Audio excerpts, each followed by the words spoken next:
All right, so what we do is we start off by asking who you are and something you'd like to see addressed, either as a question or maybe a hot tip from somebody who's been doing stuff with social media. And we'll just go around the room pretty quickly, and we'll get into more depth and details later on, but this is just kind of to get to the agenda, and then as we talk, we can start checking things off, taking notes. Tom, you want to start? That's what I get for telling a joke. I'm interested in kind of what tomorrow's is going to be about, but active learning versus gimmicks, how not to make social media a gimmick. Social media as a gimmick, good.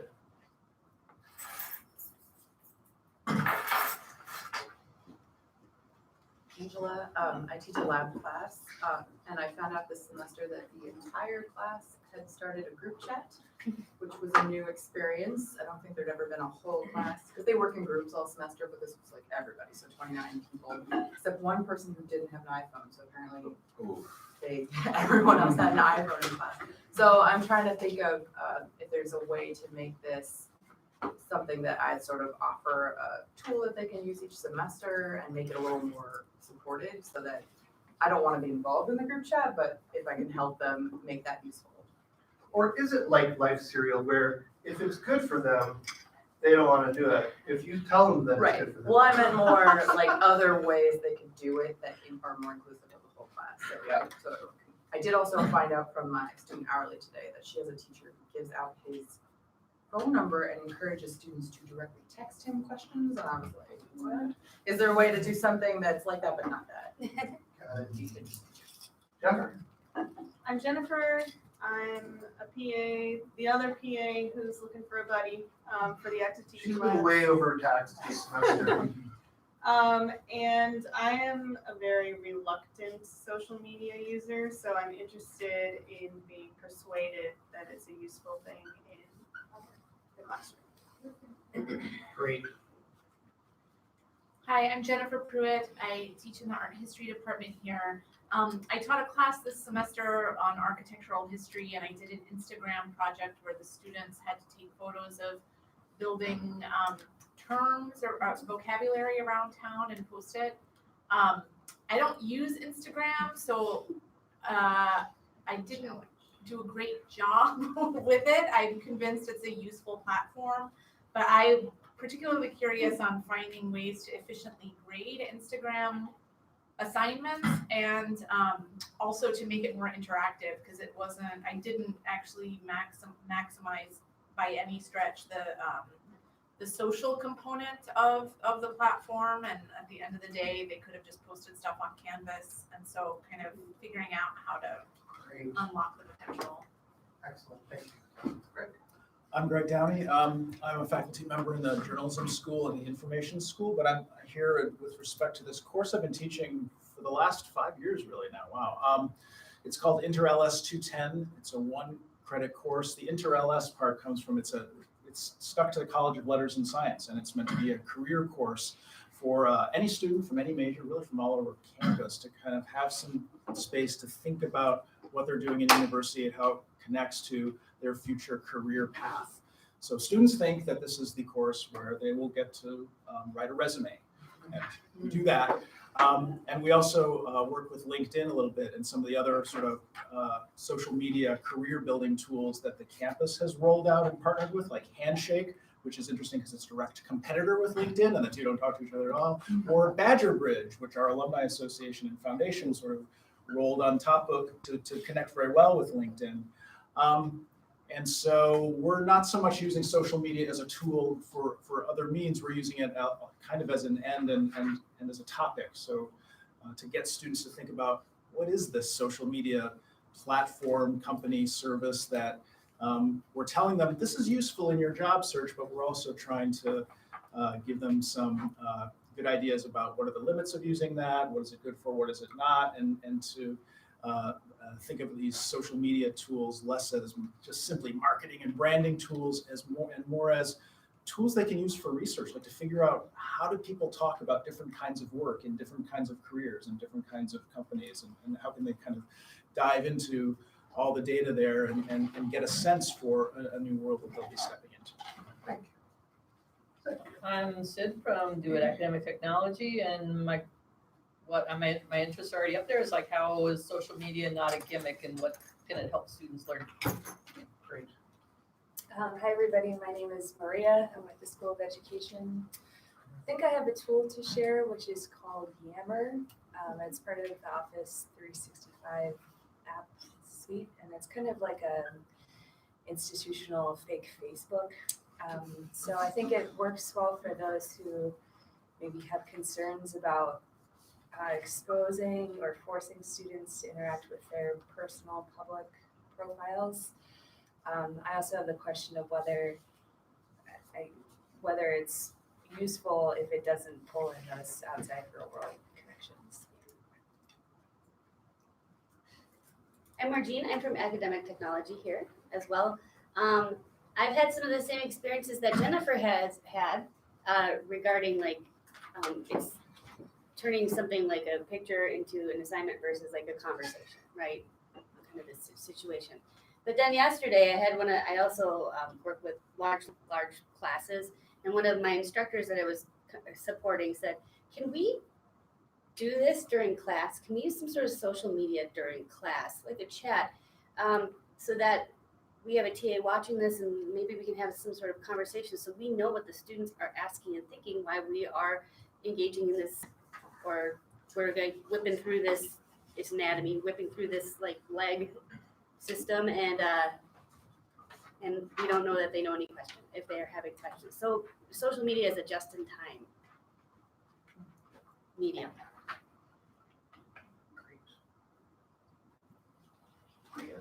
David McIsite, LNS Learning Support Services. I'm very interested in the exploration of strategies for how to do social media at work.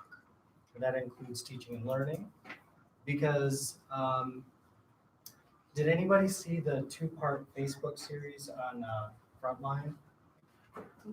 I mean, it's amazing if you see it, because it's talking about the weaponization of Facebook in our global political environment, our national politics. It's like really a heavy thing that elevates social media to the utmost significance. But coming from like a media arts background in my graduate studies, there was always this sense that like with the arts or with media, like we're playing, that's what we're doing. So we have these we have a continua that's like, this is the issue of the moment. And also like, it's not really that important to do this or think about this. So I'm struck with that same dilemma, and I am constantly trying to find strategies to practice and explore and maybe increase the discipline of that exploration in a higher education environment. My name is Kenny. I'm a grad student in the kinesiology department. I'm just here to kind of see like what's being done and if I can incorporate it into stuff I'm working with. I think there are a lot of good comments that I agree with. I'm not a heavy social media user because I'm very concerned about my personal private information being out there in the public. But at the same time, I'm actually very curious about using social media because I think there are a lot there that we can utilize, especially if we want to teach effectively, especially for the newer generation. It seems like it's becoming very critical to utilize social media to teach, to incentivize them, to learn. And so I'm curious about the options out there and how I can utilize it well. I'm Grant. I'm a postdoc in biochemistry, and I'm also a part of the campus organization Catalyst for Science Policy. And we are interested in understanding how to use social media in more of a professional way, of things of science communication, along those lines of having a content strategy for the organization as well, and how it can be used, or I guess best practices for using social media in those contexts. Amanda, I'm a postdoc, and I'm also in Catalyst for Science Policy, we're sort of the communications team here. Yeah, we just want to know if there's anything we shouldn't be doing, if there's any bad things, and also how to maximize the effectiveness of social media. I'm April, I'm a graduate student, I'm also in Dallas for Science Policy, and I manage the Facebook and Twitter and LinkedIn accounts for Cal for Science Policy. Yeah, I guess just like learning how to use mostly as a tool for communication and for networking and public image for the organization. We're specifically looking for a workshop sometimes Great. for early career scientists. Hi, I'm Erwin, and I'm a grad student and also the TA for LSAT, for teaching and learning. All right. So, to start, any questions that you have or topics you'd like to see addressed? And who are you? I'm Margie, I'm a postdoc at pharmacy, and I just want to see the ethical aspects of using social media in teaching. Great. Facebook or LinkedIn, is there a difference between the types of social media? So it's a tool, right? Or it's a play thing, or it's a communication thing. Learning science research tells us that interactive learning, where it's the highest form of active learning. And interactive learning is where we're not just working individually on our own stuff, but we're discussing and arguing and trying to solve problems together with input from multiple sources, kind of like this lab here, huh? But to what scale? Is it good enough to just be in the classroom? Is it good enough to just have 2 people? Is it important to open it up to all of the Twitterverse, to have these conversations? Or does opening it up to that huge of an audience turn it into something that's scarier, where we have privacy and ethical questions? We have no problem, I think, in having group discussions within our classroom, right? Nice closed educational environment. Once we start opening it up to social media, now we've got the internet involved, we've started opening things up beyond that educational space. So what are the ramifications for that? What are the things that we have to pay attention to? And I think that some of the questions here are what's okay and what's not okay. I have not seen a compelling compendium of answers to these sorts of questions, which is why I think we are still asking these questions. Where should we start? David.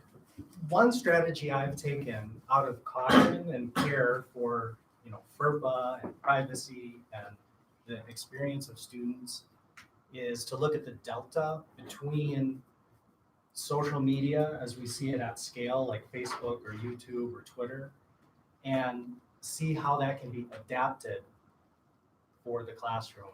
So whether that's a technology like Kaltura Media Space, where you can guarantee there's not going to be an ad served on the media that you put there, but it has a very good complementary set of features. Or if you're interested in Twitter, thinking about micro writing assignments as the heart of that experience in teaching and learning, and just building up a curated set of how do we interpret an adapted version of like the real thing that's still meaningful. In some ways, it's a layer of authentic, real world applications, and I think to Greg, this is where it starts to, where you try to do this. It's not just talking back and forth, sharing cat videos, arguing about politics, but it's also, you can use it as a job search. Some tools better than others. Instagram for job search, maybe, I don't know. But LinkedIn for sure. Is LinkedIn actually social media, or if it's for the job search, it doesn't move from social media?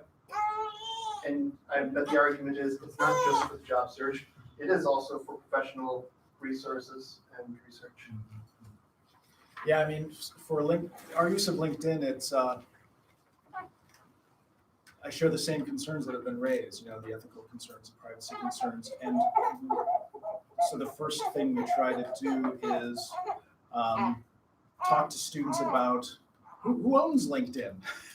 How do they make it? I mean, we ask the students in lecture, how do you think LinkedIn makes its revenue? How does it bring revenue in? You can see that the first answer they want to give is, well, advertising, because isn't that how all of the social media makes its revenue? Like they're savvy enough to know that they are a target market and that social media is a vehicle through which, overtly or inadvertently, they're indicating preferences and they're getting ads. I think students today get that. But that's not actually how LinkedIn makes its money, right? And they're a little bit surprised about that. And so it leads us into a nice discussion about organizations that can afford to hire firms like LinkedIn to find talent with certain kinds of attributes that they're quantifying in certain ways that don't really represent everything you have to offer, but end up being keywords, right? We get into that whole conversation about sort of bringing information technologies to a very social process.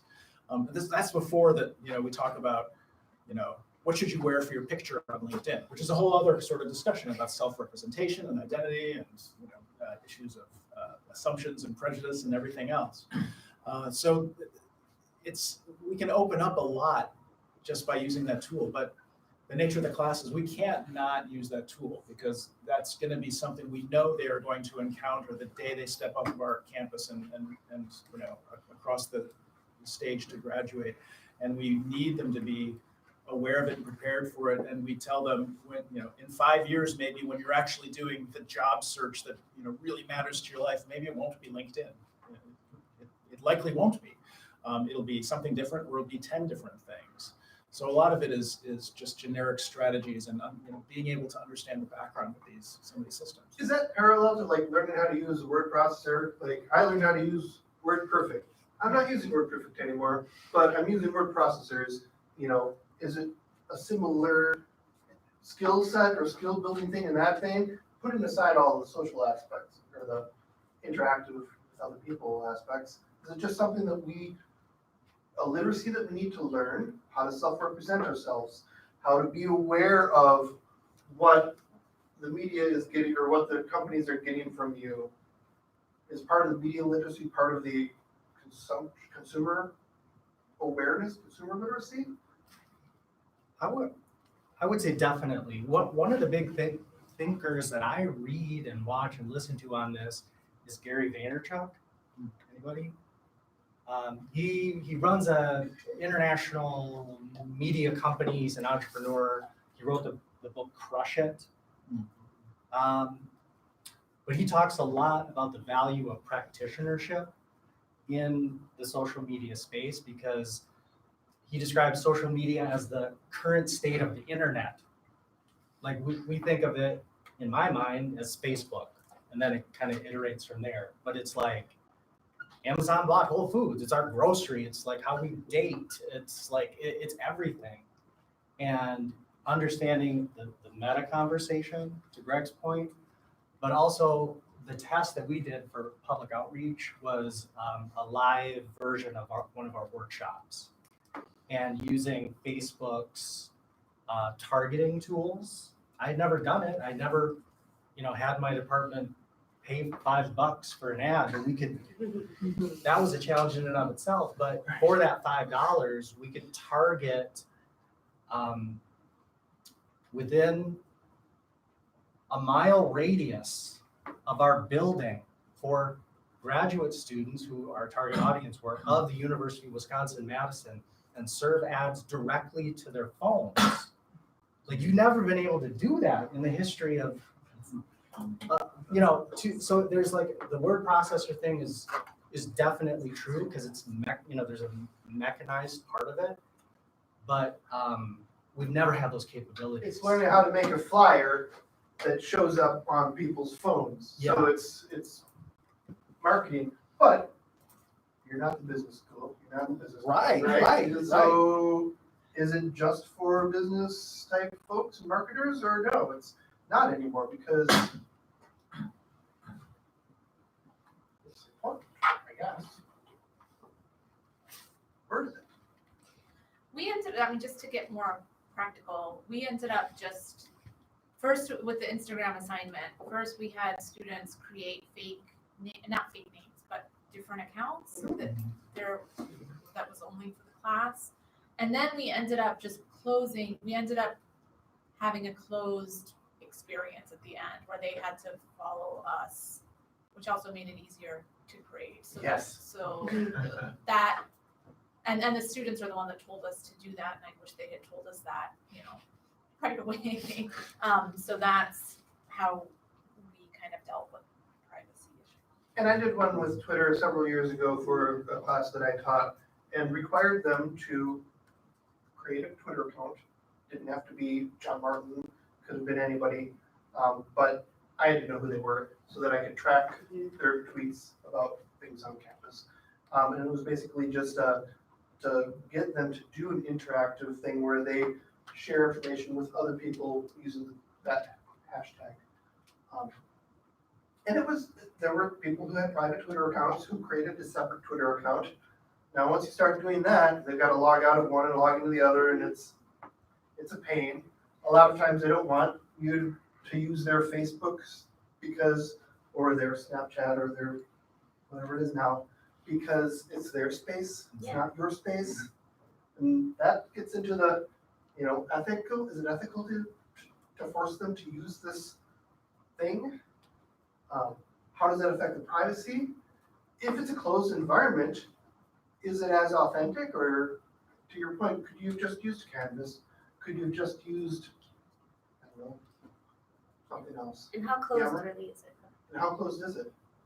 Talk about Yammer, because that's a UW supported tool. Kind of, I think. Facebook Lite. Yeah, it seems like it is just built to have social affordances in a way that maybe is more familiar than typing out a long thing in a Canvas discussion forum. I haven't seen it used super effectively because it does have a bit of like the medicine feeling to it. Yeah. And it's not a tool that they use every day. It's a tool that they have to now learn. Maybe they could use their UW account in it, so great, that's one less barrier, but they've got to go into it. I wish that Jesse Stonewall were here, I'm still at the university, he talked about, in order to use a tool and in order to get good at it, you have to live in it. And, that's metaphorical speaking, of course, but yeah, you can't, it's difficult to use Instagram if you're not already familiar with it. Catalina Toma came and gave an active teaching lab several years ago. For her research, she studies social media. She had her students do a Twitter thing and realized that she didn't spend enough time in it to sort of keep things going, and so she was frustrated about that.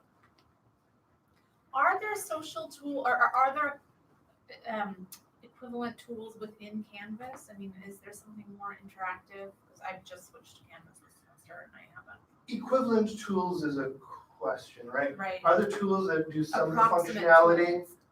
Some of the functionality, yes. Is it as easy? No. Is it as familiar? No. Is it clumsier? Yes. Right. Does it do as much? No. And But what are those tools? What are they? Discussion Just itself. the I mean, like you discussion. could upload a picture to a discussion, but it's not as easy to do. It wouldn't like it, You yeah. can't it's not as easy as something like Instagram, where you just pick a picture and send it in, so, yeah. although it is easier, this is a nice little takeaway practical tip. Discussion forums in Canvas where they use their laptop, very, very difficult for students to do that. It's built into the Canvas app, it's much easier.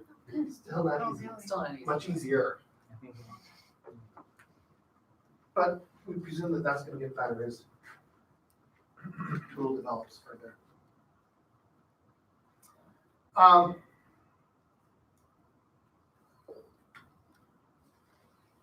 This question, what are students doing without us? That's kind of, was that yours, Angela? A little bit. You had everybody in your class was doing this thing and they didn't tell you about it? Right, which was fine, I didn't wanna know. But it was interesting because I think they were talking about class stuff, they were also like, let's all go out on Thursday night. So it was kind of an interesting they became much more social as a class because they were interacting more. And it wasn't a social media per se, because it was a chat, but it really, I don't know, it was both good and bad in the class, because I feel like they knew each other better, which is great, but then they got off topic more sometimes in class, and I had to kind of rein it back in. But it was really interesting to have a class that was much more sort of socially enabled. I don't know, they bonded a little more, so I don't necessarily want to know that, but how can I like sort of make that magic So happen without I have some ideas of ideas on how to do that in put Canvas. it out there? Some quick tips, hints. It sometimes just feels like as soon as we touch it, it ruins it. Right. It becomes inauthentic. I mean, it's an idea of authenticity, right? Where they found a need that they needed to communicate. They found the tool. They found the way they wanted to communicate. Yeah. It became much more natural to them, and it developed as a community. But we try a lot of these social medias, hoping it will develop into some sort of community and conversations. But like it's like the opposite. It becomes an assignment versus a conversation. I was gonna say, rather than it, like that kind of situation, rather than it coming from me, I was kind of thinking of this idea of like a class ambassador or someone that I'm not in control of in any way, but maybe someone who has a little leadership ability who might be like, hey, everybody, you know, separate from me, they might be able to kind of reach out and get people included in something. So less ambassador as representative of the class to you, but more Right. ambassador as. But then on the side note, like leader. if there is a problem that they are perceiving that they think, oh, I've noticed that, you know, people have become aggressive towards each other, then they could, but it would be a total open door policy and not like they need to report to every week or anything, because that's also creepy. So yeah, I guess that's the thing. I don't want it to come from me. Yeah, right. But it was more like if there are tools, like it's just sort of, hey, here are things if you're interested in as a class, but finding a way for them to kind of like decide to do it without me. Well, and I think that points to really good point about like what we consider social media. And I mean, I think you're making an argument that like the social media that I see students use most often in my classes is Google Docs, right? That's a social media tool because students, they have quick access to it. Many of them have used it before coming here, where we have, you know, our own sort of Google Enterprise access to Google Docs. And they can self-organize and they can collaborate on a document, sometimes in real time, like in the middle of the night when I never want to be collaborating with them. But, you know, like if I was teaching a class on social media, I certainly wouldn't start out with Google Docs as social media, but that's really what's happening. And I think that's a really important insight. And maybe the way to into that is like you're saying, like structuring a group project with, you know, designated leadership or leadership that rotates at different aspects of the project or different times throughout the semester, and challenging each group. Hey, look, UW-Madison provides you with all these tools. You know, pick one that works for you to make things happen, and letting them take that ownership of it. And Blackboard Collaborate. If you set up a room for the student, or Blackboard Collaborate Ultra, is that what it's called now? Yeah. Okay, if you set up a room for them where they can go in at whatever time of the night, when you have nothing to do with it, they can go have a conversation using Google Docs, they can collaborate, they can use video, they can use the text window, they can do all that stuff, not under your eyes. I don't think you have to record it. So free from you. Giving them some space and freedom to do that. 8 years ago when I was first hired, we had desire to learn, and the option to give students a chance to chat was turned off. Because some faculty had said, we don't want our students to be talking to each other. So things have changed quite a bit since then. We now have Canvas, but you still have to, in some ways, it's good to set up a discussion space for them. You don't have to use it at all. Maybe they will, maybe they won't, but at least it's an option that they can choose. Giving them an opportunity for anonymity. So Piazza lets students post things anonymously, and that way they don't have to feel like, oh, I'm such an idiot, I asked this question, let me ask this question anonymously, and nobody will know that I don't know this basic concept that I should know. Everyone else is so much smarter than I. feeds into that imposter syndrome, right? If we can give these spaces and let them have them, the interactions that would always happen in person might start to happen, the learning interactions, the good interactions, sometimes the bad interactions as well, might happen online in the social media space. But we still sort of have to structure it, I think. Otherwise, people will be left out because I'll get, hey guys, let's start a group on this, and you guys are all my friends, and they aren't privy to any of our discussions, and we're the smartest 5 people in the room anyway, so. Is there a way that your students from the class this year that have started this group chat, like, do you have mentors or TAs or something where they are going to be interacting with like the new students next semester? No, unfortunately. But is there a question related to that? Well, something I've seen work is like, if you had, the experienced student who's now a TA or some sort of assistant, and they say, hey guys, this is what my class did, it worked really well, so it's not coming from you, but it's still like someone giving them some guidance and structure in terms of communicating as a group. For sure, and I could probably reach out to a couple of the students and see if they want to come and chat about it. Yeah, have like an advice to get through the semester session, that's one of the components. Chemistry is actually making videos of past students that were successful and saying, hey, you might not like this part of the course, but you should go to this anyway because this is good. And it's not coming from the instructor saying, this is good for you, it's coming from their peer group. And it's like that. If it's student-led, there's, I don't know, less of an air of authority, or the teacher said I have to do it, so it's got to be work. Instead of it's just different.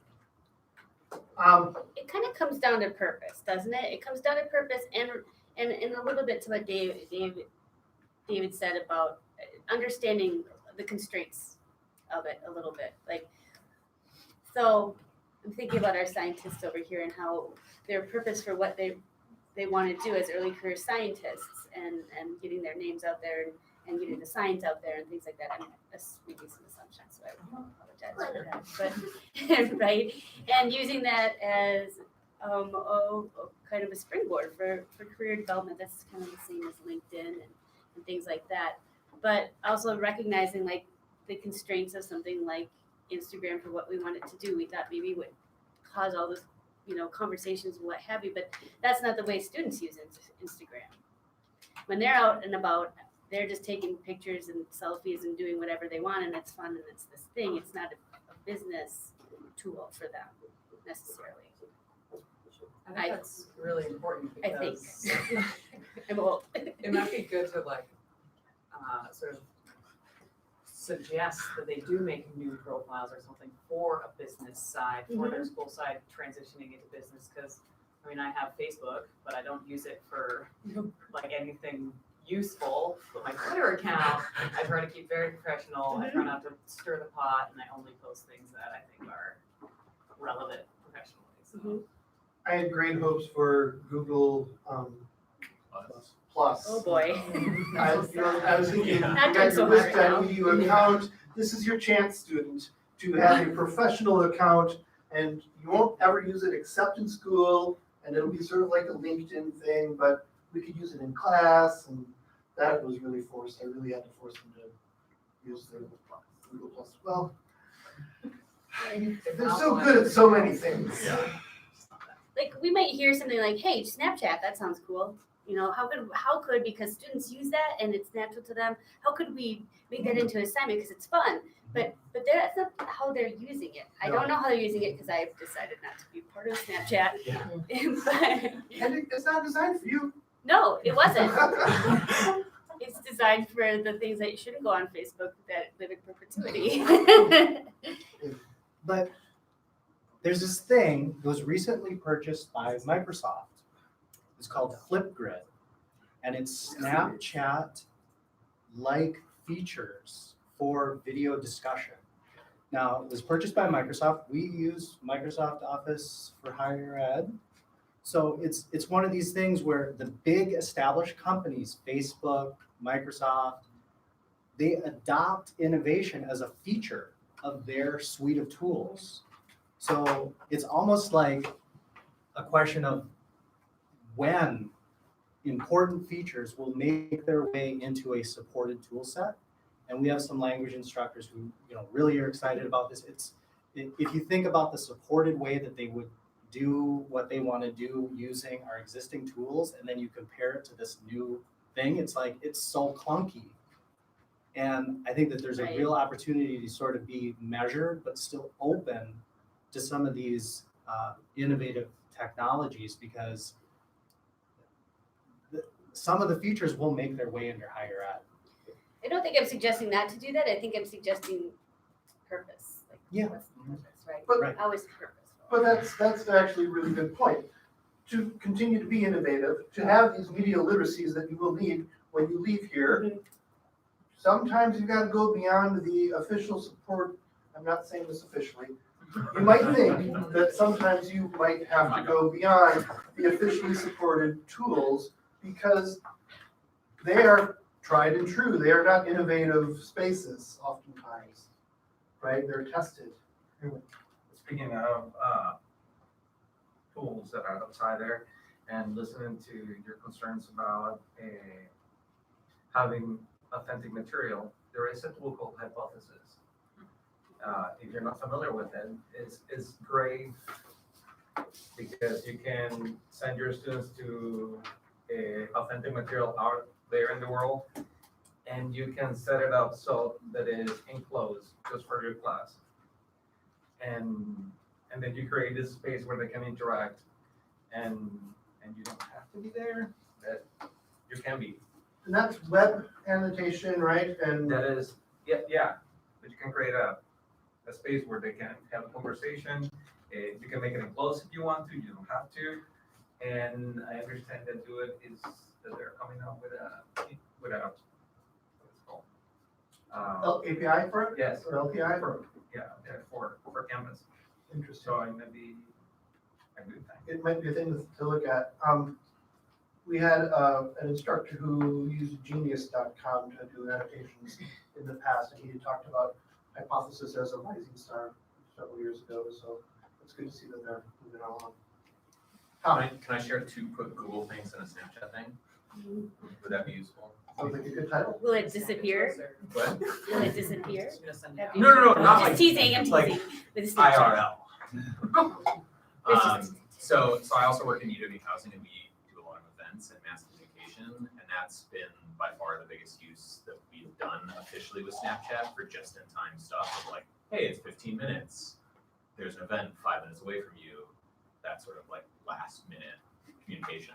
The 2 Google things that I've used in the classroom that I've found useful, if they're considered like social media, are a blank Google Doc embedded, or a minimally structured Google Doc embedded in Canvas to use as a student-generated study sheet for exams. That's been really nice, and students have just loved it, and it's like ballooned into like 50 pages of study group like stuff on digitally, and then it's all open. Before we move on to your other 2, how many of you have seen students using Google Docs collaboratively like that, either collaborative note-taking or working together outside of officially structured class projects? We use it for our business with CAS. In any classes? My students have used it as like study guide. Okay, study guides, student-generated study guides. But yeah, finding that hinge to them and even giving them that space and saying, here's a space that is all yours, bye now. Yep, and at first it was very eye-rolly of, come on, please, you're the professor, like, please give me a study guide. And I was like, hold up. And then it snowballed, and then it was really useful to people. And part of it is because it's Google Docs, and 95% of the K-12 schools are Google schools, so they come in already familiar. It is a tool that they don't have to learn. It's a tool they're already using. They can move very quickly into it. All right, I know how to use it. Okay, second Google. The other Google thing I thought of when you talked about your NAPI class Yeah. and the like in lecture just-in-time communication, Google Slides has the Q&A feature, which makes a private chat room accessible on a phone, laptop, whatever, and it is bomb.com in my opinion. So this is Share that with The my bomb.com. buddies. the Google Q&A when you go to present your Google Slides. There's a thing that says present your features. It brings up its own window. You can have the students, when you activate it, URL will show up in the top of your slides. This is a keynote slide, so I can't demo it. But then they can just go to that and have their own, once they're logged in, they can have a chat system back and forth with each other, have their own back channel conversation, which can be either very, very scary for you as an instructor, or it can be kind of cool because you get immediate formative And they can post anonymously or not. You can moderate it or not. But I've used it in a classroom of 200 people, and it was lighting up. Like it was a very, very Interesting. used That's good bit. to hear. It didn't interrupt the class until we wanted it to. Do the students answer each other's questions in it? Oh yeah. So that saves you some of the work and prevents them from having to interrupt the class, because nobody wants to interrupt the class. Yeah. Yeah, and we had someone stand in the back and watch. Great. People's screens. So sorry, It where do was you fun. set this up in Canva? Like if you wanted to do this, it's just a Google Doc, like? that Yeah, you you can add? make a Google Slides, Okay. and you can import a PowerPoint fairly easily depending on your formatting. So right here, if I go to Yeah. present up at the top here, there's, oops, There I it think is. it's down here. Q&A, down at the bottom. Oh, I see. I click on that. And then what you don't, It's another what you don't see is, there it is. Audience tools and speaker notes. That's where I would have, if I had notes that I wanted to follow along here. But then audience tools, I can start this now. At the top of the slide, you get a sound. Now you guys can all go to that with your phones. And along here, I'm accepting questions only from UW Gmail G Suite. I'm gonna change that, and I recommend that if you use this, change it, because otherwise they have to log into their Wisconsin EDU Google account. Who does that? So you make anybody. And now, Can anybody ask Tom's a gonna question? go in, and everybody can do it if you'd Yeah. like to. And you anyone click with the your URL. phone or your computer. You can go to this URL at the top here. And then as you do this, as questions start coming in, if I had a double screen, I'd be able to monitor it, but other people might. Or a TA or another instructor in the back can do it and then ask questions. What kind of bagels will be tomorrow morning? So that's a good question. And generally, as I'm presenting, if I'm lecturing, I'm not gonna be reading these. But I could stop and say, all right, I've talked now for 10 minutes. Let's see if there are any questions here. You don't have to be like I'm gonna be the person who's speaking in this 500-person lecture hall. You could have thought this out very carefully and asked your intelligent question. Other students can vote these up or down so that the most important ones, or the ones that most people have, rise to the top. And that's kind of a neat thing. So this is social media. It's a small closed room social media. It's authentic because it's peer driven for the most part. Students can be anonymous, or they can have their name associated with it. So here's that new top question. People have voted. That's good. Click on that. Cookie flavored bagels. Chocolate chip? No, That's basically. Oh, true. Yeah. We don't have those. I didn't think about that. So what's kind of interesting is, I don't know if people are voting them up or down, but like, it doesn't go in order. Yeah, it doesn't thread them very well. You can't directly reply. So my question was, can you ink on Google Slides? That's Like- just, like Draw like on a tablet when you're presenting it. And maybe this is the next iteration, right? I mean, do you remember using Google Docs the first time it came out? Yeah. It was not perfect. Yeah. But it's gotten better. So how do they make, oh, I'm sorry. No, so if you have students answering each other's questions, those are just gonna show up whenever they answer them? Yeah. Okay. Yeah, and I encourage There them doesn't to. seem to be like any reply. Sure. Yeah, no, there's not a reply. I encourage them to Yes. do like an Growth RE. mindset. Yeah, RE colon the question asker's name Okay. to kind of, or @ sign or plus sign to artificially set it. But yeah,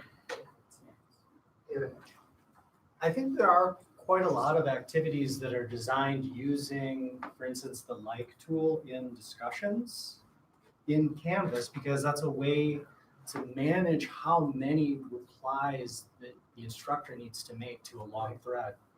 So just designing the activity, saying like, hey, do your thing, and then everybody do a like part of the activity.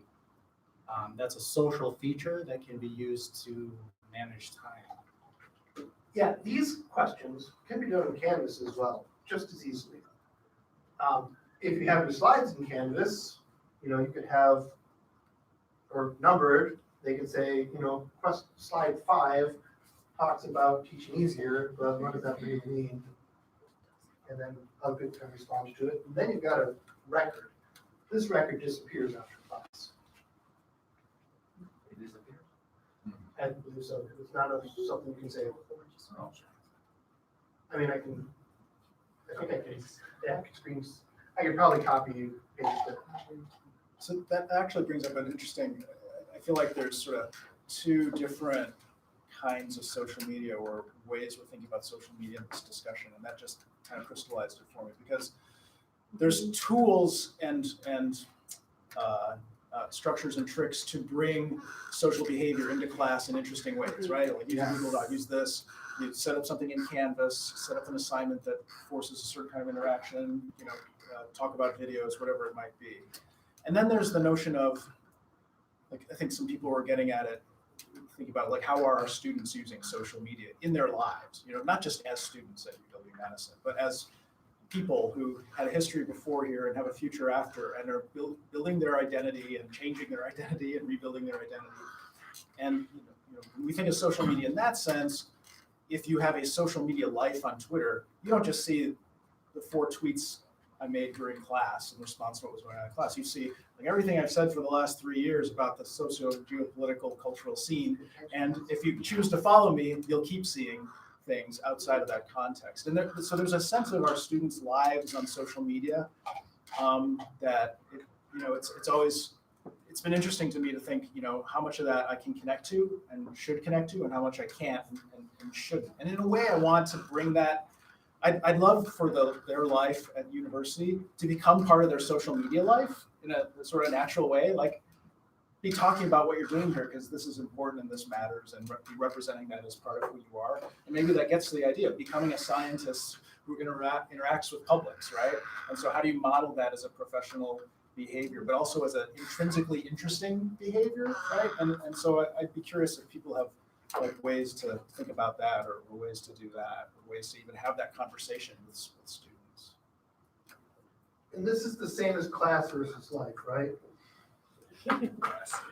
If we do projects in class that use some sort of technology and force some sort of social interaction, is it a gimmick? Is it just for that class, or is it a larger thing that is part of the professional work? Or can it be a thing that is just sort of a test bed or a sandbox for a more professional skill? I suppose you can have authentic activities where we try something out in a safe space, and then, or in preparation for that longer term thing. But if this doesn't map onto what I do with my social media outside of class, then I'm not going to see it as an authentic activity. Well, I've heard of some people sort of the final project for class, you have students create a web page or create something where there's like a genetics course where they do this, and there was another. We had an actually teaching that line. Yeah, and there's another class where they like had to go out and interview a certain types of people in like Wisconsin, and then they produce these really high quality like videos and things of those interviews. Yeah. And so you could definitely find a way to interface those two, where you're creating a product that is a way to not just share with like the class and the instructor what you did, but like with your community and with your friends. And I think that has to be sort of an authentic experience, and in some ways it has to be for a class that you're like really excited to take, because if it's just for some basic science class that you're not that interested in, as a terrible example, because science is awesome. Or on the flip side, I TA'd for like a basic. It was Zoo 102, 101. It was the phylogeny class that they do, and I would like post little things to my Instagram about the really cool stuff we were doing in class to share with people I know, like totally didn't have anything to do with the class, because we had some really cool animals. But like that would have been an opportunity to have students maybe pick something that really resonated with you in this class and like share it. And you know, you could do it for points, but maybe find a way that it's not so like, well, you have to have this and this and this. So I think to get at that where it's more connected to life, it really has to be an authentic experience. Well, and this is, Andrea, where your job, your assignment on finding architectural features and around the city, it's part of their lived life experience. It's not in a textbook or whatever. It's things that they pass every day, and sharing those, that adds a level of authenticity. Even if it were in a totally artificial environment, it would still be an authentic activity. We had an active teaching lab that's mentioned on the activity sheet of a professor using Pinterest. And for interior design things, this was a cool thing. This is a poorly thought out design choice. And he would have these discussed. And some students continue to do that after the course because it was such a fun project that it wasn't just a short-term thing. It became part of their professional practice, was to create these Pinterest catalogs of. Well, I think that really speaks to also matching the social media platform with the activity. Like Instagram, great for finding visual things, maybe having an element where they have to like do some research to figure out what it would be, but like some history of the building or something. That works great. Pinterest for creating collections. So you really have to make sure that it's matched well with what the thing is you're doing. And LinkedIn for professional development and experience. And I'm sure that there are other examples, Hypothesis for annotations, and Google Docs for in-class collaborations. In the last 2 minutes that we have, are there any things that we did not talk about here that you'd like to have addressed? Yes? I'm just curious if people ever run into any comments, any stuff on the social media that might not be appropriate for the class, and what do you handle? How do you handle that? Great, let's talk about appropriateness. Media literacy. Are there things at the university that you should not talk about? Well, I think there's an element that kind of goes over all of these things, and that's our professional and our as educators to help process, right? So they bring in lots of pictures, and maybe they're not having a great conversation because they don't know how to talk about it, but we can then have a guided conversation about that, and then it becomes a more authentic experience. Or somebody posts something inappropriate, and we have to deal with it, you know, and we dealing with it, and there's lots of different ways of dealing with it, but also addressing, because it became a social issue, talking about it from a social standpoint. And this is where that question of is it an open space versus a closed space starts to get important. I would never ask my students to use social media to talk about controversial topics, because the risk of them not having the skills yet to be able to do that in ways that won't mess up their long-term identity are too great. That would be definitely I might ask them to do that in a very closed space, anonymously. That might be a good skill to learn. It is definitely a good skill to learn, but it's not like day one in my class, let's go freak the internet in a bad way. And, all kinds of other political reasons that we wouldn't want to do that. And I guess that's a thing to close on. Increasingly, are there topics that are not safe to talk about? And does social media just sort of exaggerate that it's safe to talk about it in a very closed space, but not in a larger space? How are we going to deal with that? Anyone have the answer? In 1 minute. Yeah. You have another But question? maybe okay. If I have to make a suggestion, maybe Yes. is that if you do find something inappropriate, maybe first talk to the person Yes. and find out what's going on, and just maybe if it is not appropriate for the class, let the student know. But at the same time, see if there's any way to help the student out So it's like, try to be helpful. Because they're here to learn, right? This is all a big sandbox, and some of the games that we play in the sandbox are more dangerous than others.